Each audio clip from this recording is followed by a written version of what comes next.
Greetings, everyone, and a very warm welcome to another edition of Marketing the Invisible. I'm Tom Poland, beaming out to you from the Sunshine Coast here in Australia. Joined today by a fellow Aussie, Ingrid Maynard. Very warm welcome. Where are you Thank hanging you. out? I'm down in Frankston South in Victoria. And do you have vineyards around there somewhere? Yeah, down a little bit further down on the Mornington Peninsula, there's That's it. about 50. Yeah. So are you in dairy country there? You have lots of rolling green hills and cows, or what's going on in Frankston? No, it's more surfing country Is that, and more dairy country. Yeah. and a little bird told me you spend a bit of time on the beach with good books occasionally. That that little bird, is telling the truth. It was on the money. Absolutely. Yeah. Folks, Ingrid's here because she's got a really worthwhile perspective on sales professionals, and she's really on a mission to start a bit of a revolution by changing the way that we think about customers and how we engage with them.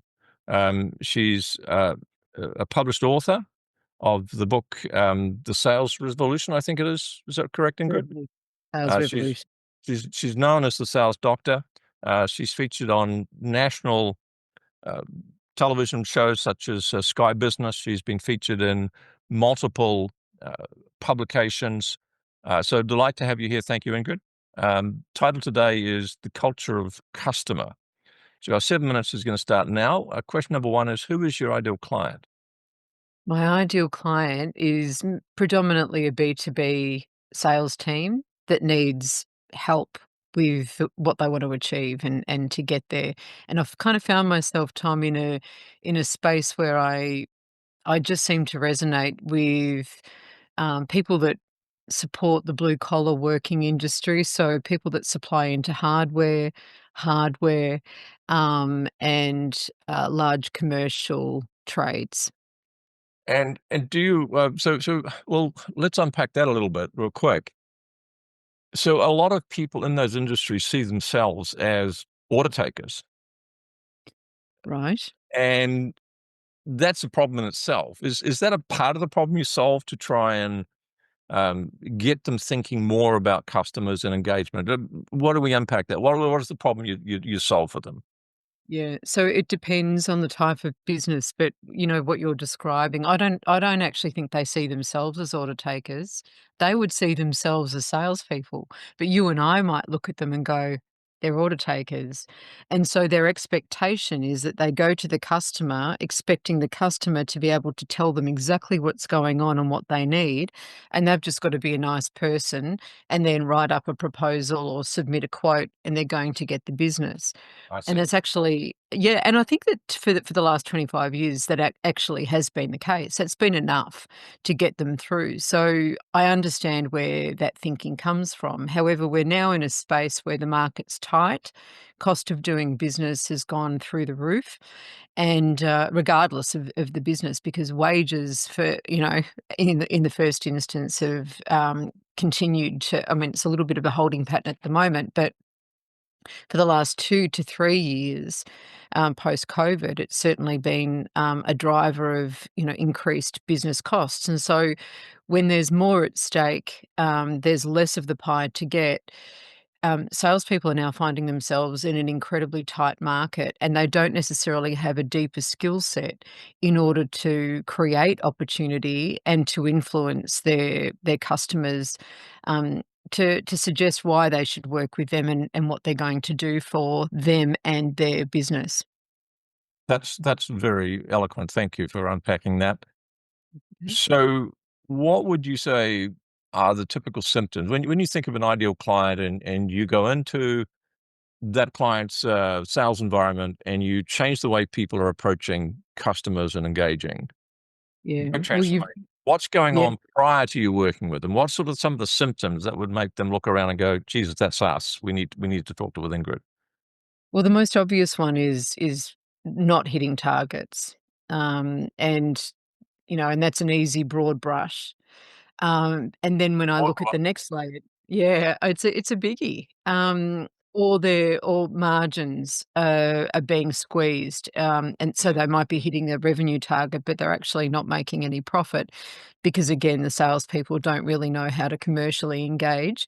Um, so you've just named one of those behaviours, that the company might start to recognise, and that is order taking. But the other one is when you've got an account management team, and they're acting like glorified customer service people. Right. So you've got that, and then you've got the sales leaders who don't really know how to coach and lead. They know how to manage okay, so they're Yeah. using dashboards Different. to lead their team. So, yeah, so again, great description. So, folks, if you're listening to this and it's ringing any bells, keep listening because there's a bit more to come. Um, what would you say is a couple of the big mistakes that people are making when they find themselves, um, being more customer service orientated than customer engagement orientated? They're going to try stuff to increase sales. What are they doing that's probably never going to succeed? Yeah, well, the first thing that they do is they want to treat the symptoms rather than getting down to the root cause, and that's not necessarily their fault. They might not necessarily have the skills to be able to get down there, and that's, the job of people like yourself and myself to go in there and to really diagnose the root cause of what's really going on. So leaders, when they're not getting the performance, they'll double down on what they're doing rather than, trying something different. They'll Right. also really just look at the lagging indicators. So, sales results, number of, all of that stuff that is pipeline driven, but actually doesn't really tell you the full story. Right. So Um, yeah, yeah. the KPIs and the scoreboard, but not the cause or the root cause of those things. So Yeah, and they don't really they don't have enough insight to really identify the behaviors that are taking place out there in front of their customers. so great. Thank you. 100 seconds left. Still a couple of questions to go. They haven't identified the behaviors. What would you say is a top tip that wouldn't get a sales lead all the way there, perhaps, but it might take him or her a step in the right direction? It's really straightforward. They need to spend more time in field. It's like a Oh, big one. sports coach.